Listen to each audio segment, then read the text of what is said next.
Tayyib, Bismillahirrahmanirrahim. Assalamualaikum warahmatullahi wabarakatuh. Perkenalkan, nama saya Muhammad Muslim Al-Farisi. Di sini saya berasal dari kelompok 21 yang akan membahas tentang bab keindahan-keindahan Al-Quran. Sebelum kita memasuki pembahasan pertama, semoga apa yang kita bahas pada pertemuan kali ini bermanfaat bagi kita semua. Amin ya rabbal alamin. Yang pertama adalah saya ingin membahas tentang Al-Quran sebagai mukjizat yang agung. Seperti yang kita ketahui semuanya, Al-Quran itu adalah suatu mukjizat ya, yang diturunkan Allah Subhanahu Wa Taala melalui Jibril kepada Nabi Muhammad untuk umatnya. Dan ini merupakan mukjizat terbesar Rasulullah SAW ya, Muhammad kepadanya, karena memang Al-Quran ini diturunkan bukan hanya sekedar untuk golongan tertentu saja atau untuk orang muslim saja, namun Al-Quran ini diturunkan untuk pedoman hukum semua manusia yang ada di bumi ini.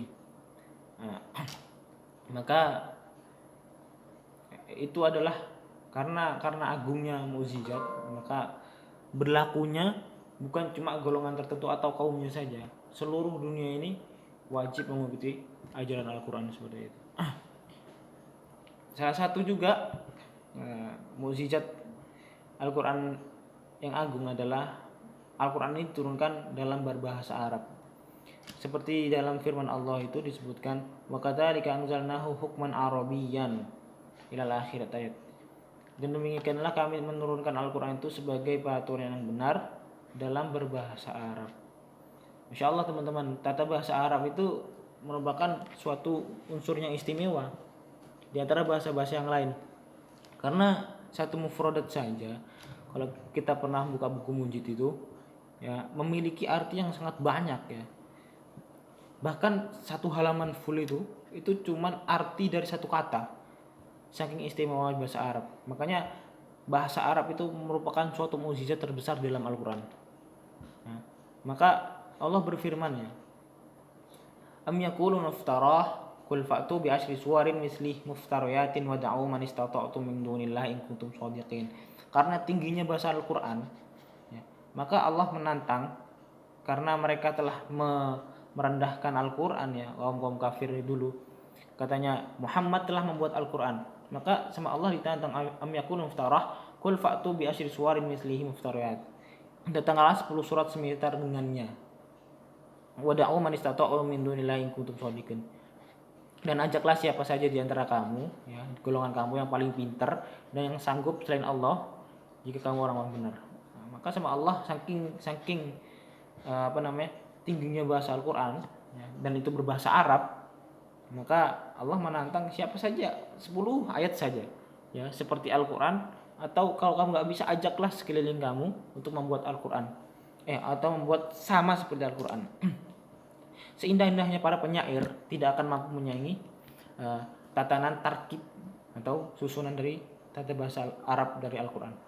Luar biasa teman-teman. Terus yang ketiga teman-teman, itu sekedar sekilas ya tentang mukjizat Al-Quran. Yang ketiga adalah saya ingin menjelaskan ilmu yang mempelajari keindahan-keindahan Al-Quran tersebut itu dinamakan ilmu balaghah, yang akan dibagi lagi menjadi 3 cabang ilmu, yaitu yang pertama ilmu bayan, nanti akan dijelaskan secara singkat juga ya di slide selanjutnya. Ada juga ilmu ma'ani yang kedua, dan terakhir adalah ilmu badi. Langsung saja ke slide berikutnya. Yang pertama ada ilmu bayan. Ya, ilmu bayan ini secara bahasa atau etimologi, kata al-bayan itu sama dengan ad-dhuhur, al-kasyaf, dan al-idah, yang artinya itu menerangkan atau menjelaskan. Seperti dalam Al-Quran, kadzalika yubayyinullah, demikian Allah menerangkan ayat-ayatnya ya, ayatihi linnasi la'allahum, kepada manusia supaya mereka bertakwa. Yubayyinu artinya menerangkan. Dan secara istilah atau terminologi, ilmu bayan itu kata para penata bahasa ya, ilmu yang mempelajari tata cara pengungkapan bahasa dengan susunan kalimat yang beragam, di mana yang sebagian jelas menunjukkan maknanya dari yang lainnya, atau bisa diartikan ya, ilmu bayan ini adalah ilmu yang mempelajari uslub-uslub yang mengungkapkan suatu maksud dan redaksinya berbeda-beda gitu.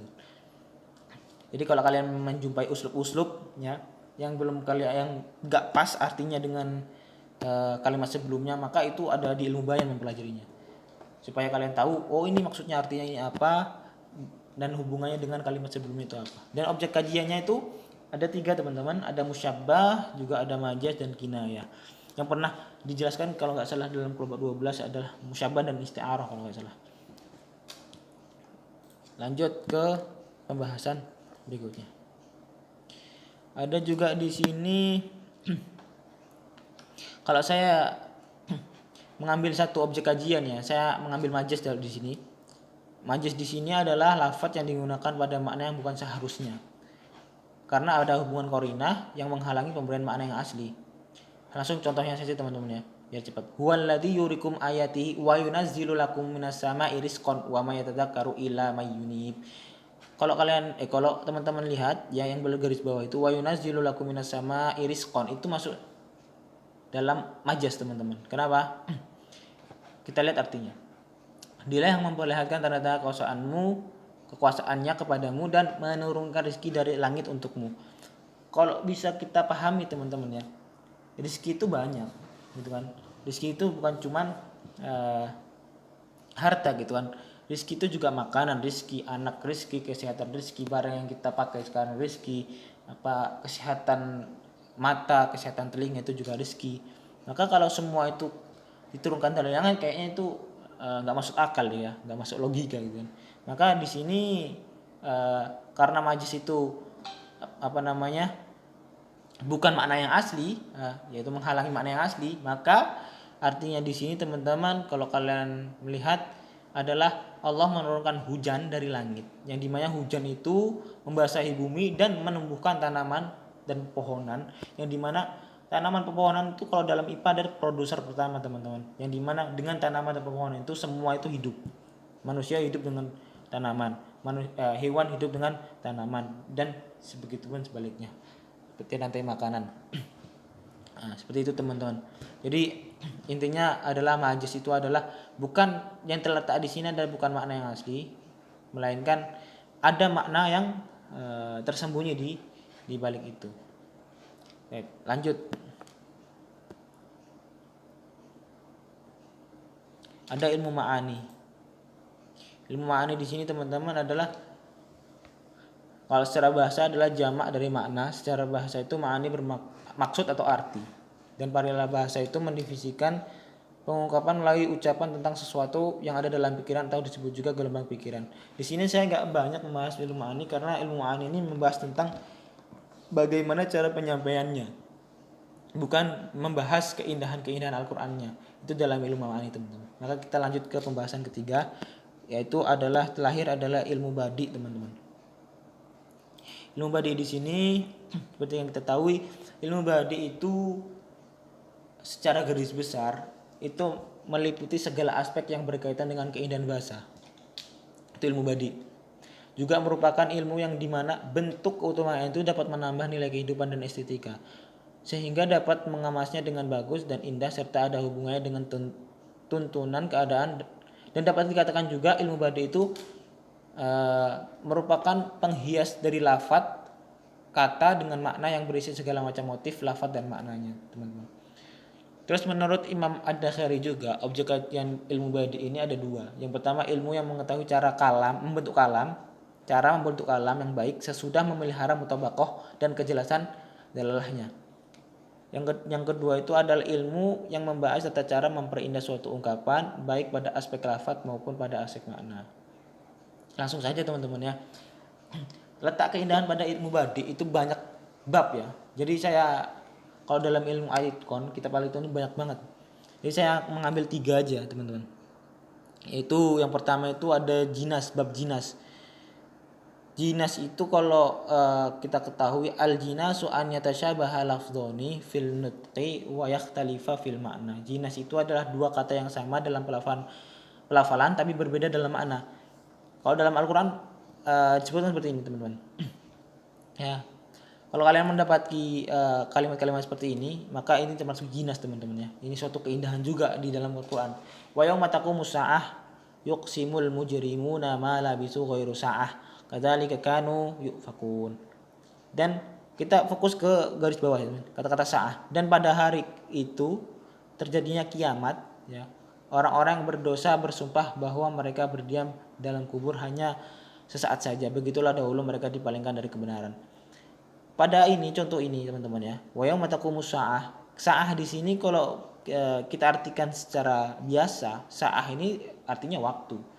Tapi kalau di dalam Al-Qur'an makna hakikihnya adalah memang sama, sa'ah itu memang bisa disebut juga waktu, tapi makna lainnya ya, itu adalah hari kiamat teman-teman. Ya, maka ini termasuk suatu keindahan juga dalam Al-Qur'an. Itu yang kedua teman-teman, sebelum akhir ya. Yang kedua ada saja, ada bab saja kalau dalam ilmu badi. Saja itu huwa wafqul fasilataini fil harfil akhir. Kesamaan huruf akhir pada dua fasilah atau dua kata atau dua kalimat atau susunan kalimatnya. Yang dimaksud di sini teman-teman ya, sajak ini seperti sajak bahasa Indonesia. Kalau kalian pernah belajar bahasa Indonesia, ya, maka akhir-akhirnya saja yang sama. Kalau dalam Al-Quran itu pada surat Al-Ghasyiyah nih ayat 9 sampai 12. Ya, kalau di sini ayat 9 sampai 12. Kalau kalian menemukan contoh lain, berarti itu termasuk saja. Lisa'iha radiyah fi jannatin 'aliyah la tasma'u fiha lagiyah fiha 'ainun jariyah. Nah, kata radiyah, aliyah, lagiyah dan jariyah ini masuk saja teman-teman. Karena memang akhirnya sama, tak marbuto. Radiyah, aliyah, lagiyah, jariyah. Nah, kalau kalian menemukan ayat seperti ini, maka ayat ini termasuk keindahan Al-Qur'an juga. Karena Masya Allah kan, kata-katanya sama, tak marbuto, tak marbuto, tapi dengan makna yang sangat menyentuh sekali gitu kan, sangat bermakna sekali. Sudah susunan katanya bagus dan bermakna juga kan, itu suatu mukjizat bagus. Yang terakhir adalah tauriyah. An yazkurul mutakallim lafzan mufradan lahu ma'nayani qaribun zahirun ghairu muradin wa ba'idun khafiyun wa huwal murad. Tauriyah itu mengungkapkan suatu lafaz yang mempunyai dua makna. Pertama itu ada makna dekatnya, makna dekat dan jelas, makna aslinya. Tapi bukan itu maksudnya. Terus ada juga makna kedua, maknanya jauh dan samar, ya. Maksudnya jauh ya. Maksudnya nggak sesuai dengan arti aslinya, tapi itu yang dimaksud. Nah, contohnya dalam penerangan seperti ini. Was-samaa banainaha biaidin wa inna lamusiun, dan langit itu kami bangun dengan kedua tangan dan kami benar-benar meluaskannya. Kalau kita artikan ya, kata aidin ini makna dekatnya itu yadun kan tangan, aidin kan maksudnya jamaknya dari yadun aidin bi aidin dengan dua tangan. Nah, kalau kita tarik ya, kita tarik ke arti ini, dan langit itu kami bangun dengan kedua tangan. Gak mungkin namanya khaliq itu sama dengan makhluknya. Kalau kita mempunyai tangan, Allah itu gak mempunyai tangan.